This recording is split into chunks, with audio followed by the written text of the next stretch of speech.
This is brutally honest but encouraging advice for artists and musicians who want to win. I got signed to a record deal when I was about 25 years old.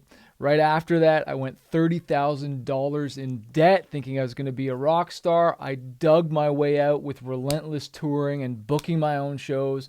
When I was around 27, we flew up in Japan and we started selling 10,000 albums a week. But it wasn't until I was 30 years old that we sold over 50,000 albums in the US because we had some radio success and sold a whole bunch of singles when singles were really huge back then. And now since 2014, I've been independent. I haven't looked back, so it's been over 10 years. And just recently, we've had songs in the Super Bowl this year, Olympics, and we got about 500,000 monthly listeners. And this is just some inspirational advice that I've learned along the way that I hope will help you out as well. And one thing I've realized is that trying harder isn't the solution to achieving more.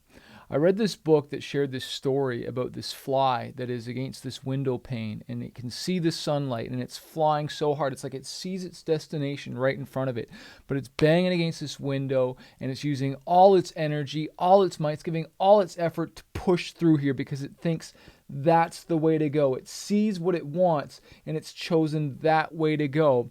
And yet that destination is eventually going to kill it. It's going to eventually use all its energy. It's going to starve. I don't know. It's just going to die, right? But little does this fly know as it's flying this way.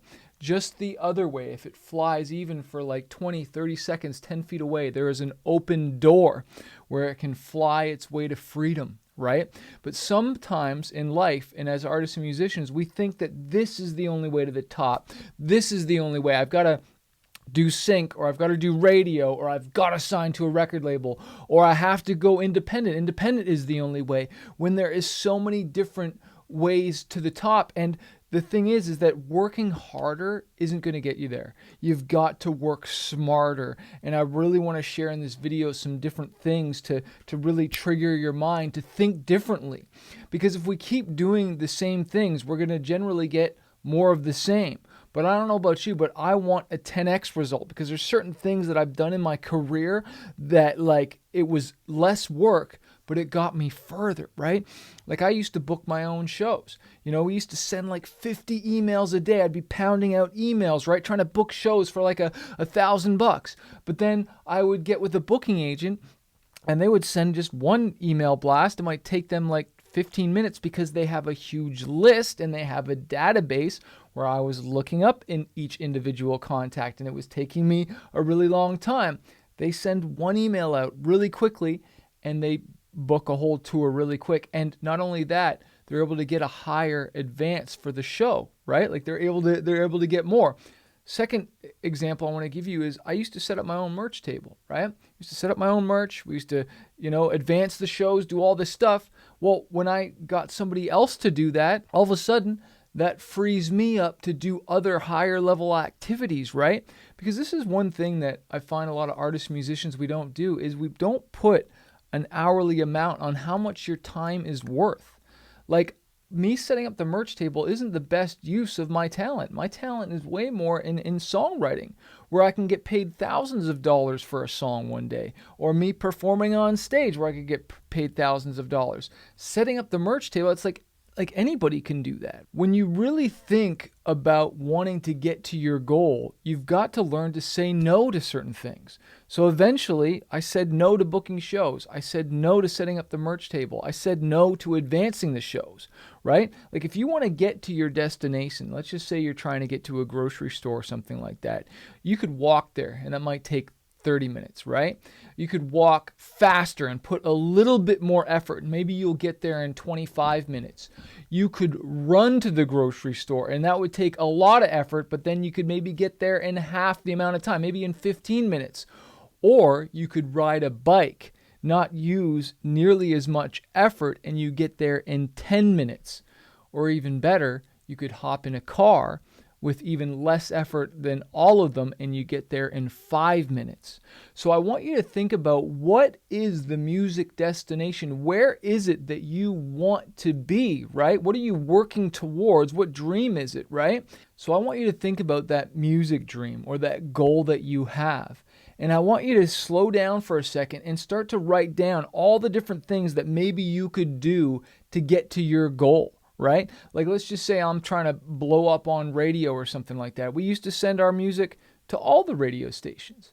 But then we realized, like, hey, it's actually these 4 radio stations that really have the most impact. These other 20 radio stations, they don't really sell records. And then we realized, wow, out of these 5 radio stations, it's really the Sirius XM station that really has the most impact, because when a song is played on Sirius XM, that's played all across America, all across Canada, in Mexico, and the sound exchange royalties are absolutely insane. So why don't we focus on knocking that one radio station down, really focusing on that? Because if we knock that down, then it takes care of everything, right? Instead of trying to book all these individual shows myself, what if I just buy on to that one tour where they have the audience, they've already booked the tour, they're promoting the tour, they're marketing it, and I just hop on that train that's already moving, and now I'm launching. Same thing with releasing songs. I'm releasing song after song on Spotify, and there's nothing wrong with releasing songs, but why not pay one artist to collaborate with, and instead of me trying to just grow my streams little by little, why don't I have some exponential growth and hop on someone who's already got 1 million monthly listeners, or someone who's got 10,000 monthly listeners, or 50,000. Like, I don't know where you're at in your career, but let's just say you're at 5,000 monthly listeners. If you got with someone with 50,000 monthly listeners, that's a 10x. That's a 10x multiple, as opposed to you just grinding it out. Because one thing I've realized, and my mentor taught me this, a lot of us would rather pummel our bodies into an early grave instead of taking some time and think with our minds, right? Like, let's work our minds really hard instead of working our bodies and fingers and stressing ourselves out to the point where we're exhausted, right? And start to do things smarter if we want a different result. If what you've been doing has not been working, stop doing it. But you've got to be willing to take risks again. You've got to be willing to put yourself in a position to try new things. And sometimes as we get older, we get afraid and we want to hold on to what we've got. So we stop taking risks, which is what got us there in the first place. I want to ask you a question. What type of actions would you take towards your dreams if you knew you could not fail? You know, Proverbs 21:5 says, the thoughts of the diligent only attend to plentifulness. So they're only thinking about the great outcome. You know, stop thinking about, well, what if it fails or what if it doesn't work? And start thinking about what if it does work, right? I emailed my list the other day and I said to them, stop praying and stop thinking about it. And I'm a Christian, right? Like, I believe in God. Jesus has saved me. He's changed my life, right? But I said, look, you circled around this thought long enough. It's time to pull the trigger. Because I often hear a lot of people, including myself, say things, oh, I'm still getting it ready, or I'm still praying about it, I'm still thinking about it. When really you're just avoiding taking action. In reality, these phrases are often stall tactics. You're stalling. And it's just a reflection of your anxiety holding you back from pursuing your dreams, right? So let's kick that anxiety in the face and let's now turn that into anticipation. So what if you make a mistake? It's easier to steer a boat that's moving as opposed to one that's just standing still. You've got to get some momentum behind you. Who cares? Like, if you made a mistake, well, then turn around and go the other way. I've made 1 million different mistakes, right? And whatever your dream is, you're more ready than you realize, right? But some of you think, well, I've done just enough. Well, just enough is not enough. You have not invested enough yet. You have not given enough effort yet. You have not given enough time. You know, you need to rewrite the song sometimes. You need to post longer. You need to promote longer. Not just for a week, not just for months, but you've got to do it for years. You got to do consistent, hard work pushing this thing if you want your plane of success to take off. But I've seen it so many times with so many artists. They start, they hit a roadblock, they stop. They start, they stop. And you put, not only do they stop, but there's this big delay and there's this gap of holding off and you lose the momentum and now you've got to start over again. And I hope that this video ignites a fire in you again to start and keep going. Keep that fire going this time, right? Until you finally get momentum and you break through the law of gravity with the law of lift.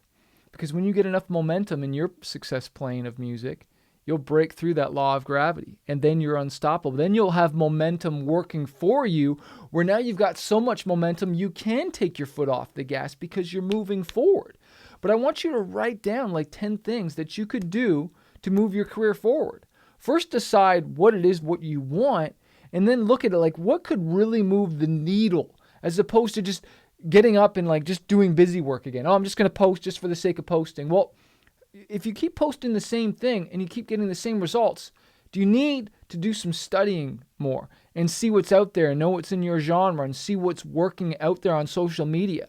I knew somebody who said, oh, I'm going to try YouTube for a while. And they just did their own thing on YouTube. They just did whatever they wanted and they got horrible results. And they did it for like a really long time, the same thing over and over again. And they didn't try anything new. They didn't look at the data. They didn't look at anything. And then they're like, oh, well, this thing doesn't work. And then they gave up. And they're like, I tried that. No, you tried that for 6 months the wrong way. You didn't get any training. You didn't do any studying, any looking into how this thing works. And now you're complaining. Like all the stuff that we teach works in different ways. Spotify playlists work, whether those are independent, editorial, promoting them yourselves. Collaborations work, right? Whether you're collaborating with producers, other artists, whether you're collaborating with a label. And like, I'm not a big fan of labels, right? But like certain collaborations, partnerships, they freaking work. Touring works, right? But it's got to be the right touring. Touring, slogging it out, doing a whole bunch of shows to nobody, that doesn't work. I'll get your performance chops up, maybe. You know what I mean? But, all of a sudden getting on the right tour and that explodes your career. Like I've experienced both, where we did 10 shows, maybe 100 people a night, sold a bunch of merch. It was right, so successful. Then we get onto a tour, we're in front of 2,000 people a night. So out of those 10 shows, we're in front of 1,000 people, and that took 10 days to get there. But in this reality, we got onto a tour and we're in front of 2 times the amount of people in one night. That's just a 2x. What about a 10x, right? If this has helped you out, of course, we've got resources below. One thing I really recommend is the song launch checklist for launching your song. It comes with so much training going through the pre-launch and the post-launch, setting your song up for success. And then, of course, Spotify Profits goes deep into Spotify, the waterfall release strategy, playlisting, running ads, the whole thing. I'll put links below that, or they're on Amazon for the ebook, or Audible for audiobooks if you're into that stuff. Hey, keep fighting for this dream.